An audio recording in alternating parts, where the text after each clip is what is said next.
we've been talking about this, and I thought with great impact. We've asked people to list the 20 or the 30 most historically significant mosques in South Africa. And as a result of that, we've had feedback from people across the board and throwing out names from like the Awal Masjid, the Dlamini Mosque in Soweto, the 23rd Street Mosque in Fitas, the Grey Street Mosque, and we've chatted to them, and so on and so on. So first of all, let me ask you again, some people say, what about the Sufi Mosque in Durban? True. Give us your suggestions. WhatsApp us 061 766 0355. Which mosque should we feature? We need to feature 20 mosques for the whole of Ramadan in the 20 most significant, historically significant mosques in South Africa. You tell me.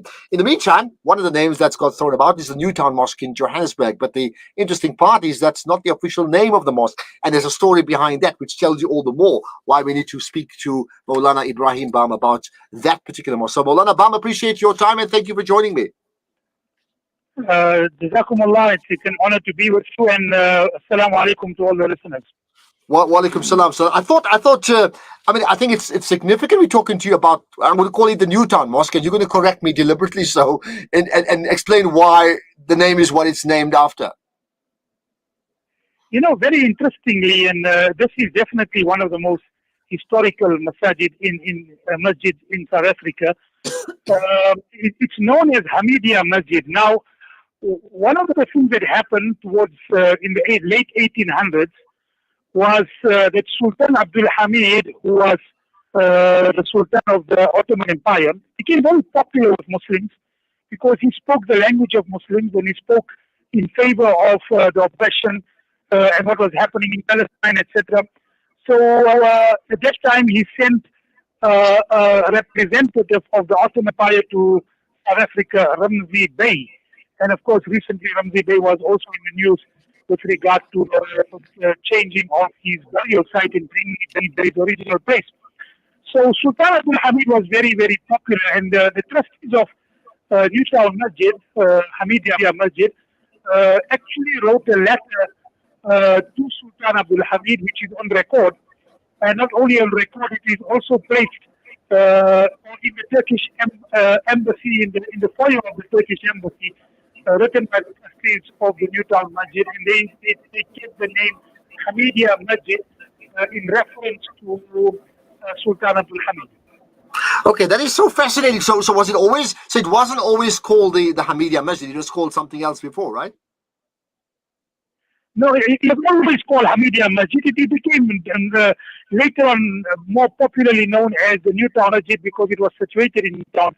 But from very inception, it seems that that was the name, Hamidiya Masjid. And records prove that even from the late 1900s, that is what the name was set. And when you do see pictures and you see images of the burning of the pastors outside the Newtown Masjid, there's also reference made to it being known as Hamidiya Masjid. Okay, fine. Tell me about the burning of the pastors, by the way. What happened there? Well, in 1908, and this tells you that by 1908, Hamidiya Masjid was a very popular place, which was a place of convening of people. It was very near to the Red Square, which was nowadays, it has now been turned into a parking lot of the Oriental Plaza. But the Red Square used to be a place where there used to be a lot of political gatherings there, etc. So very near to that is the Hamidiya Masjid. So in 1908, to be just, I think if I jog my memory, it was 8th of September 1908. There was a burning of the pastors, which was done by the Muslim community, and the trustees of the Hamidiya Masjid were very prominent in it. And obviously, Gandhi took a great amount of credit for the burning of the pastors. But it actually happened outside the Newtown Masjid. And if you do a Google search, you will find pictures and images of the burning of the pastors. That was one of the very first protests against racial identification and against racism. In 2008, on the very same day, there was outside the Newtown Masjid a commemoration of the burning of the pastors, in which Paulo Jordan spoke. And I recall him saying that as far as he's concerned, this was one of the second or the third protest against apartheid that started off, although apartheid was formally later. Already there were, there were these forms of racial segregation. And one of the very first protests against it outside the Newtown Masjid in the terms of burning of the passes. Okay, well, that is so fascinating. Now the mosque itself, as you mentioned, is in the suburb of Newtown, and for Newtown, Fordsburg, they're very much the same community. But importantly, for people who don't know, it's the mosque adjacent to the Oriental Plaza, and therefore most of the shoppers would frequent that mosque. And of course, yourself, who many may know you from the Jamiatul Ulama on the one hand, and the United Ulama Council pronouncing on Eid and Ramadan. That's the mosque that you would deliver the Friday khutbah and the Jummah Salah, right? And so that's the mosque that you are very much a part of, right? How important is this mosque in the greater South African community today? Well, you see, I came here in Newtown Masjid in December 1983. So this particular December would put me almost 39 years. So this is my 39th year. I finished 38 years in Newtown Masjid. And I've been proud to be associated with it more than an honor for being an honor to the Masjid. It has been an honor to me that I've been associated with this mosque, because it was a center of Islamic activities for a very long time. Very great people have come here. The Sheikh al-Hadith Hazrat Maulana Zakaria spent 4 or 5 days after his Ramadan in Stanger. Mufti Mahmud, the very famous Mufti from India, spent an entire Ramadan year.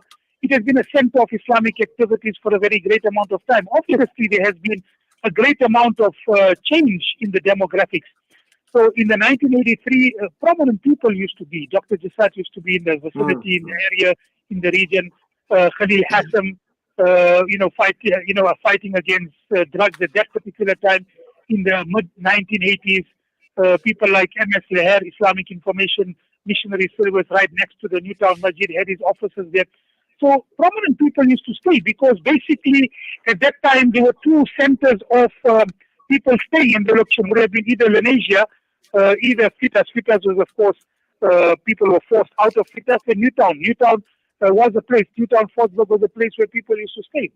So it used to be very, very much a place of, people staying together with lands while used to be Newtown.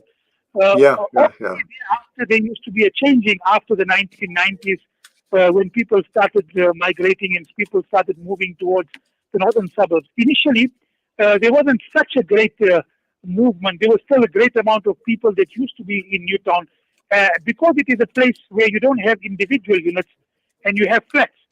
So you had people who used to start out their lives. So you had the Muslim urban professionals. You had to have a lot of Muslim professionals starting off their life in a flat.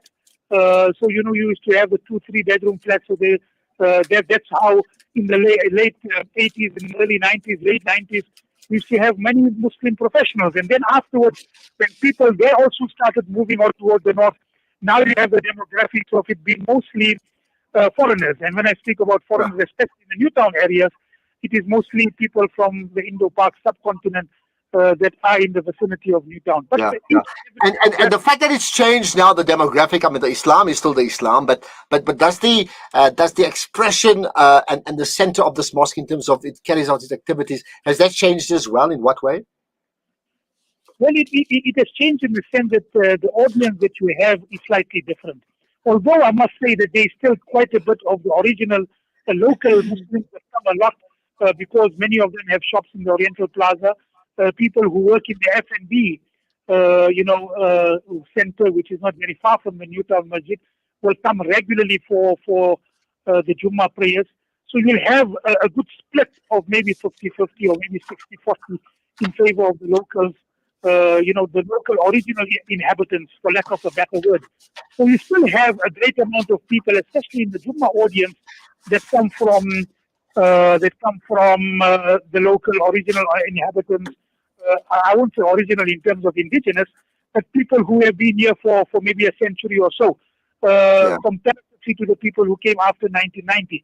But because there is such a great amount of people who come, who are foreigners, for example, I have tweaked my talks in Jummah to add few phrases in the Urdu language to cater for a significant percentage of the people who understand Urdu.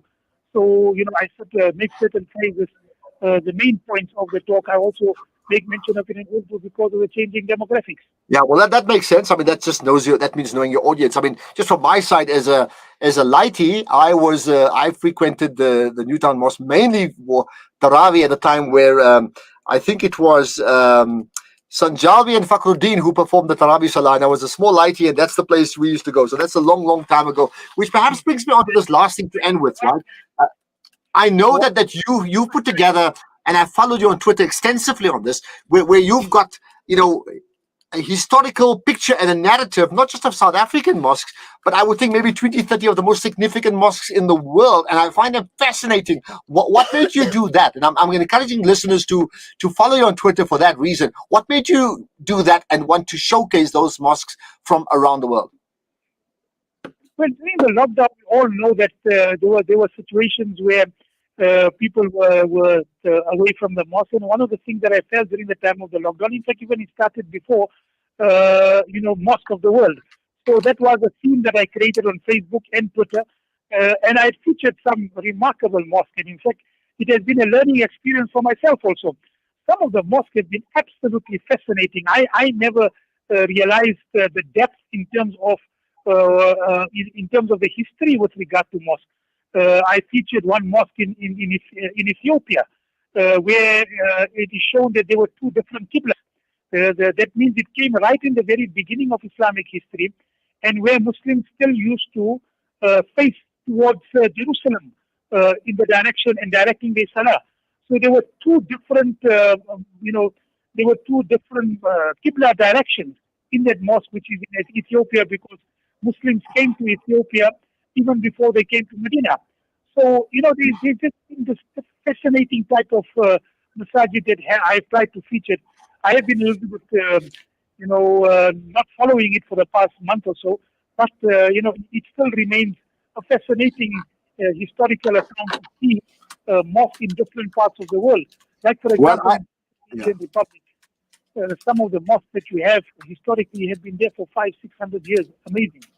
Amazing. Well, I tell you what, from my side, I certainly am one who watches, particularly on Twitter. I follow those mosques, can I say, religiously. So maybe after Ramadan, looking forward to you starting it once again. Appreciate your time, Maulana Ibrahim Bam. Thank you so much. And certainly, besides his other work at the United Ulama Council and the Jamiatul Ulama, is the Imam at the Hamidiya Mosque in Newtown. So there you got it. The Newtown Mosque, Johannesburg, opposite Oriental Plaza, called Hamidiya Mosque in recognition of the work of Sultan Abdul Hamid, who at that time was the Sultan of the Ottoman Empire. Of course, maybe a few years later, 20, 30 years later, I don't know, maybe slightly longer, the Ottoman Empire itself also collapsed. But there's a fascinating connection between Turkey or Turkey and South Africa because of just that. Well, what about South Africa and Russia and Ukraine? Where do we sit on that? We'll get more on that in a moment.